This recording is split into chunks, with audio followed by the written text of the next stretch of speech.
बंदुकीचा धाक दाखवत सोन्याच्या दुकानातून दागिने लंपास करण्यात आल्याची घटना 70 फूट रोड इथं घडली आहे। सोलापूर शहरात शनिवारी एक धक्कादायक घटना घडली आहे। शहरातील वर्दळीच्या 70 फूट रोडवरील शिवकुमार ज्वेलर्स या सोन्याच्या दुकानात भर दिवसा बंदूक दाखवून सोन्याचे दागिने पळवल्याची खळबळजनक घटना समोर आली आहे। शनिवार दिनांक 13 जून रोजी दुपारी 12 वाजेदरम्यान हा संपूर्ण प्रकार घडला। मिळालेल्या प्राथमिक माहितीनुसार दुपार असल्याने 70 फूट रोडवर नेहमीप्रमाणे वर्दळ होती।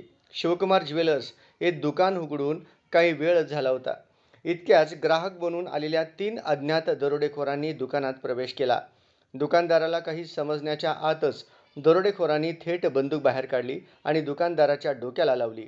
बंदुकीचा धाक दाखवून दरोडेखोरांनी जीवे मारण्याची धमकी दिली। त्यामुळे घाबरलेल्या दुकानदाराला प्रतिकार करणे अशक्य झाले।